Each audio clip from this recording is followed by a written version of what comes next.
मिल गया है समय हमें OnePlus Nord CE5 के लिए। वैसे तो 3 महीने से इस पर टेस्टिंग चल रही है और आपको प्रोसेस समझा देता हूँ। आप सोच रहे जुलाई में लॉन्च हुआ तो 3 महीने कैसे हुए? तो देखिए भाई, हमारे पास कुछ फोन्स ऐसे होते हैं जो 2 दिन पहले आते हैं, कुछ फोन्स तो कभी कभी सेम डे पर भी आ जाते हैं, इसलिए कभी डिले हो जाता है। कुछ फोन्स 15 दिन पहले, कुछ फोन्स 1 महीना पहले भी आ जाता है। इसी तरीके से OnePlus Nord CE5 और Nord 5 जुलाई में लॉन्च होने वाले थे, लेकिन हमारे पास जून के फर्स्ट वीक में ही आ गए थे। हमने वहीं से टेस्टिंग इन दोनों फोन्स पर स्टार्ट कर दी थी। हम वेस्ट नहीं करते टाइम, इसीलिए OnePlus Nord 5 का हमने आपको रिव्यू दे दिया है। अगर आपने नहीं देखा है, यहाँ पर कार्ड मिलेगा, आप जरूर से जाके देखिएगा। OnePlus Nord CE5 को हमने थोड़ा सा और एक्सटेंड किया और लगभग इस पर बहुत समय लगाया और आज मैं सोच रहा हूँ आपको इसके बारे में बहुत सारी इन्फॉर्मेशन देंगे। एज ऑलवेज एकदम टेक्नोलॉजी स्टाइल में। अगर आप इस फोन में दिलचस्पी रखते हैं तो आज सब कुछ खुलासा हो जाएगा। और हमारे रिव्यूज आप लोगों ने जो प्यार दिया है, बहुत बहुत शुक्रिया। ऐसे ही ऑनेस्ट तरीके से डिटेल्ड रिव्यूज आप लोगों के लिए लाते रहेंगे। देखिए, अगर आप नए हैं तो आपको पता है क्या करना है। पहली बार आए हैं तो सब्सक्राइब कर लीजिए, इससे हमारे चैनल को सपोर्ट मिलता है और आपको भी बहुत सारे वीडियोस ऐसे मिलते रहेंगे डिटेल में।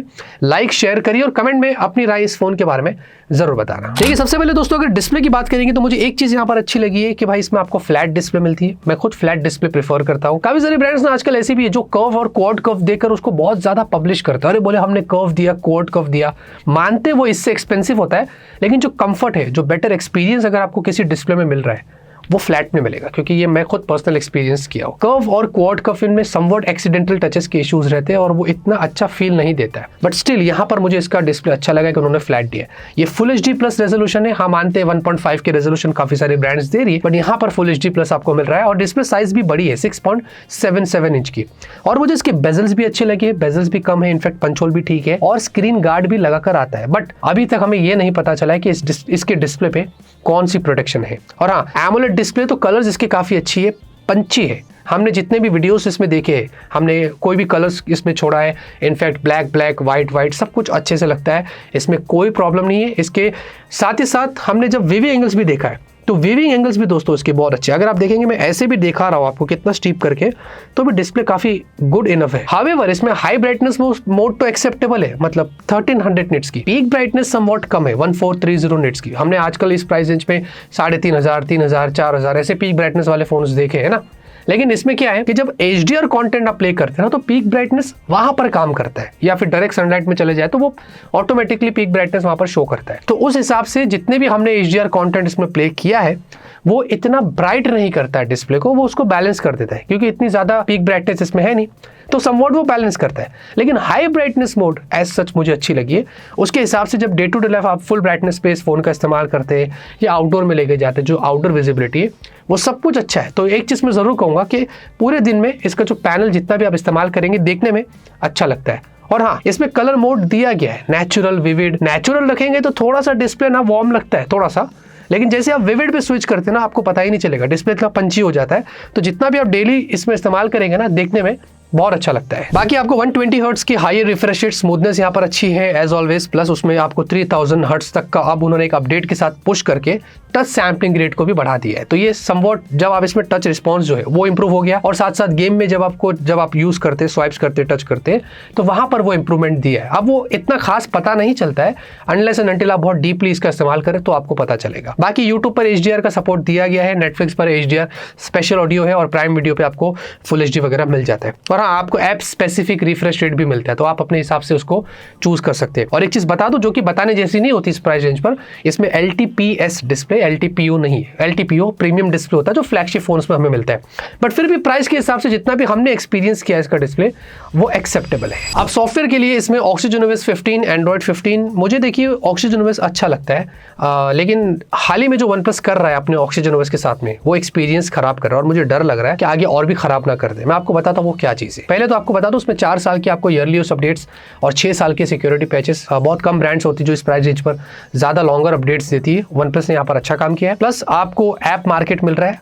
कलर OS से हमें पता है इन्फ्लुएंस रहता है OnePlus का, ओप्पो, OnePlus, Realme, कई ताली के चट्टे बट्टे। तो ये OnePlus वाले भी पता नहीं वो सारी चीजें क्यों कर रहा है, क्योंकि ओप्पो, Realme ने अपने फोन में एक्सपीरियंस खराब करके रखे है सॉफ्टवेयर को लेकर। OxygenOS ऐसा क्यों हो रहा है मुझे समझ नहीं आ रहा। OnePlus को उनसे इन्फ्लुएंस नहीं होना चाहिए, बहुत बुरा लग रहा है। ऐप मार्केट के नोटिफिकेशंस आते हैं, इनफैक्ट कुछ प्री इंस्टॉल ऐप्स भी घुसेड़ दिया है और लॉक स्क्रीन पे पोस्टर भी डाल दिया है। तो ये सारी चीजें अगर OnePlus वाले निकाल कर पहले से ही ना दे, क्योंकि जब आप बूट करते हैं ना फोन को, सारे स्क्रीनशॉट्स दिखा रहा, आप देख लीजिए, इसको सबको टर्न ऑफ करना है वरना आपका एक्सपीरियंस एकदम खराब हो जाएगा। एक बड़ा कंस्ट्रक्टिव फीडबैक है OnePlus के लिए, प्लीज फ्यूचर फ्यूचर में ये सारी चीजें डालकर ना दे तो बेटर होगा, वरना आपका ऑक्सीजन ओएस भी एकदम नीचे चला जाएगा। बाकी स्टॉक डायलर है कॉल रिकॉर्डिंग के लिए, अगर आपको करना है वो आप कर सकते हैं। बाकी at the time of shoot उन्होंने यहाँ पर सितंबर की सिक्योरिटी पैच अपडेट कर दिया है, ये चीज मुझे यहाँ पर अच्छी लगी कि वो टाइमली अपडेट्स पुश कर रहे हैं। बाकी 7100 mAh की आपको बैटरी है और 80 वॉट का आपको एडाप्टर बॉक्स में दिया जाएगा। आप बैटरी के देखिए कुछ शर्तें होती है जब हम टेस्टिंग करते हैं। इसमें हमने हाई परफॉर्मेंस मोड सेट करके रखा है, फुल ब्राइटनेस, इनफैक्ट साथ में 120 हर्ट्ज की रिफ्रेश रेट लगा दी है। ये सीवियर किया जाता है ताकि आपके नॉलेज के लिए बताने के लिए कि ज्यादा स्ट्रेस डालेंगे तो बैटरी कितनी अच्छी चलती है।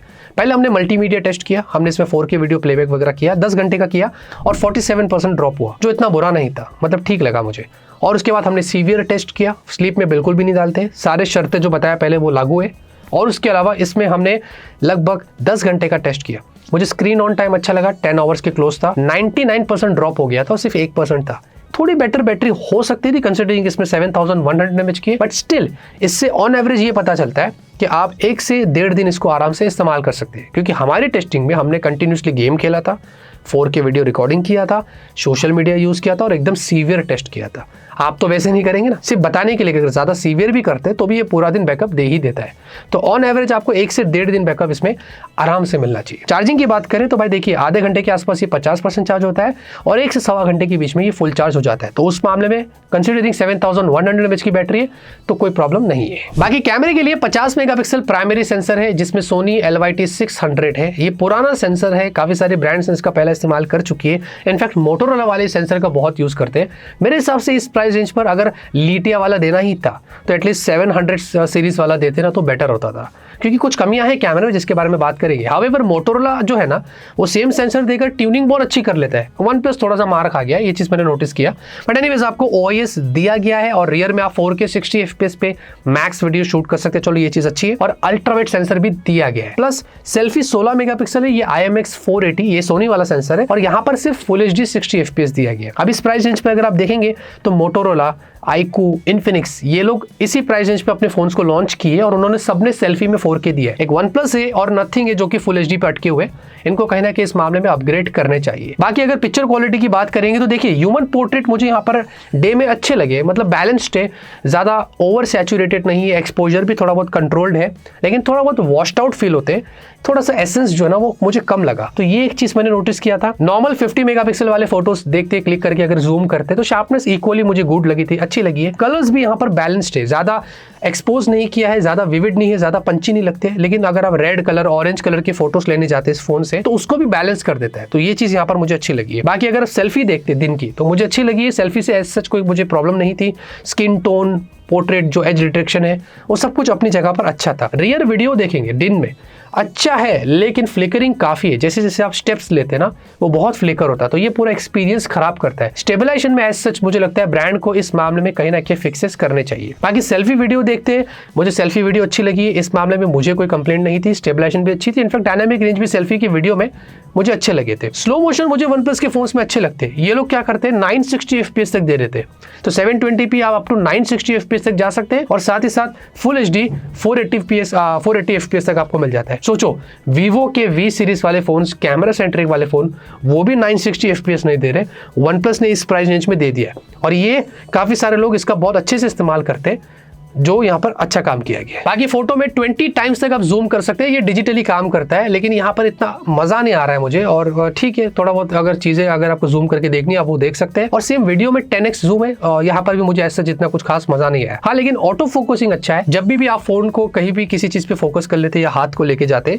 वो उस पर फोकस कर लेता है, फोकसिंग में कोई डिले नहीं है, ये चीज अच्छा है। नाइट ह्यूमन पोर्ट्रेट अगर आप देखेंगे तो अच्छा है, लेकिन मुझे लगता है कि थोड़ा बहुत काम करने की जरूरत है, क्योंकि जैसे जैसे आप अलग अलग लाइट में फोटोज लेते हैं ना तो वो कलर को शिफ्ट करता है, तो ये चीज मैंने यहाँ पर नोटिस किया है। फ्लैर्स अगर आप देखेंगे तो अगर आप दूर से कोई फोटोज ले रहे हैं, फ्लैर्स दिख रहे हैं तो ठीक है, जैसे हम नजदीक चले जाते हैं तो सारे फ्लैर्स खराब हो जाते हैं, एकदम एक्सपोज हो जाते हैं, मुझे ये ठीक नहीं लगा। स्काई अगर आप नाइट में देखते तो काफी सारी गोस्टिंग्स कुछ फोटोज में मैंने देखी है, ये पूरा एक्सपीरियंस खराब कर देता है। नाइट की सेल्फी मुझे यहाँ पर अच्छी लगी, अच्छी लाइटिंग कंडीशन में जाएगी, स्ट्रीट लाइट्स के नीचे रहेंगे तो ब्राइट रहती है, लेकिन जरा सा भी आप डार्क एनवायरमेंट में चले जाएंगे तो वहां पर प्रोसेसिंग में थोड़ी गड़बड़ हो जाती है। मैंने काफी सारे फोन्स में देखा, खाली ये फोन में नहीं है, तो ये चीज मैंने देखा कि फोटोज काफी डार्क आती है। और अगर आप नाइट रियर वीडियो देखते तो अच्छी लगी मुझे, ब्राइट है, लेकिन यहाँ पर थोड़ा स्टेबलाइजेशन की गड़बड़ी है, वीडियो काफी शेकी लगता है। और सेल्फी वीडियो भी नाइट की देखेंगे तो मुझे यहाँ पर ब्राइट लगी, लेकिन यहाँ पर भी स्टेबलाइजेशन थोड़ी बेटर हो सकती थी। हावेवर मैंने गूगल ड्राइव की लिंक फिर भी डिस्क्रिप्शन में डाला है, आप वहां पर जाके अपने हिसाब से चेकआउट कर सकते हैं। परफॉर्मेंस के लिए दोस्तों इसमें आपको मिलता है MediaTek Dimensity 8350। जनरली इस प्राइस रेंज पर हम देखेंगे तो कुछ फोन्स ऐसे आए हैं जो आपको ये वाली चिपसेट देते हैं,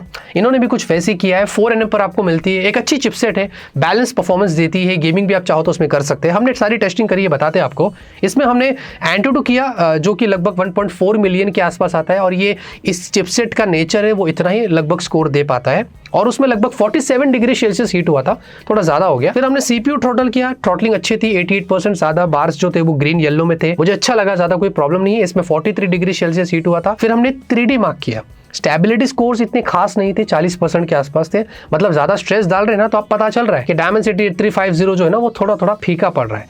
लेकिन यहाँ पर ज्यादा स्ट्रेस डालने पर एक प्रॉब्लम ये भी हो रही है कि ये ज्यादा फिर थर्मल्स पे कंट्रोल नहीं कर पाता, ये 50 डिग्री सेल्सियस हीट हो गया था, ये मुझे थोड़ा ज्यादा लगा। तो ये चीज साफ हो गई है कि अगर आप बहुत ज्यादा स्ट्रेस डालेंगे तो ये चिपसेट कहीं ना कहीं गर्म हो जाती है। उसके अलावा मैं आपको अगर Geekbench के भी स्कोर्स दिखाता हूं तो ये मैनेजेबल है, जनरली इतने ही होते हैं जो आप देख सकते हैं। फिर हमने अगर गेमिंग की बात करें तो BGMI ट्राई किया, इसमें 90 FPS का आपको मैक्स सपोर्ट मिलता है, लेकिन उसके अंदर अगर आप एवरेज FPS देखते हैं तो वो 77 तक यहाँ पर जो है वो चला जाता है। और साथ में Call of Duty 120 FPS इसमें मिलता है, लेकिन उसमें एवरेज FPS बहुत नीचे जा रहे हैं, 69 तक पहुंच गए। और Genshin Impact भी 60 FPS आपको मैक्स मिलता है, 59 पर भी कभी कभी चला जाता है, लेकिन इसके एवरेज FPS बहुत कम है, 37 तक जाते हैं। कहीं ना कहीं मुझे ये लगता है कि गेमिंग के दौरान इस फोन में और भी बेटर ऑप्टिमाइजेशन होनी चाहिए, ताकि आपका एक्सपीरियंस जब आप कंटिन्यूसली खेल रहे हैं तो वो स्मूथ रहना चाहिए। तो ये सारी टेस्टिंग करके हम यहाँ पर आपको बता रहे हैं। लेकिन गेमिंग के दौरान एक चीज तो फिर भी हमने देखा कि अच्छी थी कि ज्यादा ये फोन ओवरहीट नहीं हुआ, मैक्स 43 डिग्री सेल्सियस तक ही गया था, इतना ही हमने यहाँ पर नोटिस किया था। उसके अलावा